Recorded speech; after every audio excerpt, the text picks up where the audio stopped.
Let's go beyond our shores. Joining us via Skype from Cambridgeshire in the United Kingdom is a consultant renal and acute medicine specialist at the Northwest Anglia NHS Foundation Trust, Dr. Chris Agbo.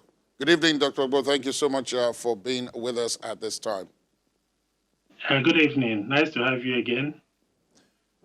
First, what is the situation in the UK now? We sometimes hear it would appear as if the UK is moving at a much faster speed than Nigeria is and most of Africa is. You're already doing contact tracing, apps, and other such stuff.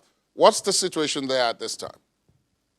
Well, the situation at the moment is that we've passed the peak period, which just about last week, and things seems to be declining now in terms of the number of deaths and also the number of hospital admissions.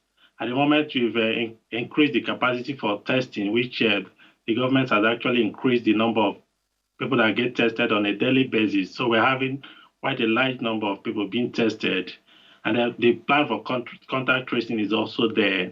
Currently, the lockdown is still in place, and that's going to be reviewed towards the end of the week. And hopefully, there might be an extension to the lockdown because we've not really reached our targets in terms of getting to a reasonable low level to ease off the lockdown. That brings me to my next question, which would be that if in the United Kingdom, in spite of all that has happened, in spite of all the statistics about the number of people who have been confirmed infected and those who have in fact died, the last time it was checked, it was over 26,000 who had lost their lives to this. There has been no ease of the lockdown. No, Would not you at have the wanted moment. government to ease it? Well, being at the front line, I think we just getting around the peak. We had about 29,000 or above deaths already, this is the 7th week of the lockdown. And we're just beginning to see the decline in the death rate and also the decline in hospital admission. So this is not the right time to ease off the lockdown because we're going to experience a second wave. So we're hoping that in the next few weeks, things will settle down. And if the lockdown has to be done, it has to be done at a very systematic way so that we don't encounter a second surge of the pandemic. So I think the lockdown for now is satisfactory. It's giving us that room to actually see how we can control the situation. And hopefully in the next week or two, we'll be able to reassess the situation. And there might be a relaxation of the lockdown, but not completely. Things are not going to remain normal for a little while. So we're hoping that those are the measures that will help get the situation under control very, very well.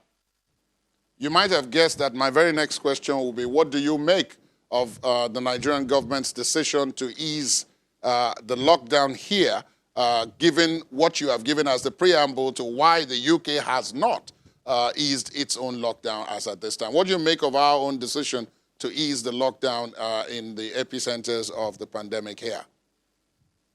Well, what I always say is that the strategy for managing or controlling pandemic in different nations actually vary. We're not looking at one size fits all kind of model. So the strategy that's used in the UK, why it's actually worked very well is that the fact that the public are fully aware of what is going on, and the government also made provision for people to stay at home. So if people are staying at home, not working, they need to make provision of how they're going to sustain themselves. So there are a lot of practical logistics that have been put in place, and that is helping the individuals, the public, to stay at home. So if we don't have a very well planned out strategy to make sure that people stay at home, it's not going to be effective. And if it's not effective, the lockdown is likely not going to achieve much results. So looking at the situation in Nigeria, it's quite a difficult or a different situation from the UK. We look at a situation where a large proportion of people are on other private services, not public services. So if those ones are losing their income by staying at home, the government should look at how do we support the public. And also, there are other things that the public, the individuals, the governments, local governments, state government, and federal can also do to support individuals at home. But I think that having a lockdown will go a long way to contain the spread of the virus, because if you don't, if you release it too early, it's going to the effect that it had previously will just get overwhelmed. So I think that has to be reviewed, because in terms of lockdown, we need to put adequate logistics, especially from the government point of view, how people are going to be sustained so that they'll be able to stay at home. But if you don't have that in place, it's not likely that people are going to comply very well with what they are being told. There is the question about the various remedies that are now being used to treat patients who have this COVID-19. This, depending on where you are, is subject to abuse, because plenty of people who get this information, whether or not they have COVID-19, go ahead and use some of these medications. But do you have hope? Are you optimistic that a vaccine or another kind of effective medication will be found anytime soon, so that the numbers of those who are being treated can be adequately attended to? Well, at the moment, there are quite a number of trials that's going on. Like in the UK, we've entered into the 4th week of clinical drug treatment trial for all patients coming in with COVID-19 virus. And we're hoping to start getting the result of those trials. It's a very huge trial testing different kind of treatment options, which is about 4 or 5 treatment options. So we're hoping that we'll start getting the impact of those on the patient that are being tried on. And also there's a lot of work on research on vaccines, which that's probably going to take a longer time to come into play. But the most important thing is that the management of the patient coming in with COVID-19 virus is quite varied. And most often than not, we try as much as possible to get those ones that are severe, not to go to the extent of getting to intensive care units. We've had quite a reasonable outcome in terms of people that are coming into hospital being treated with other complications related to the COVID-19 virus infection.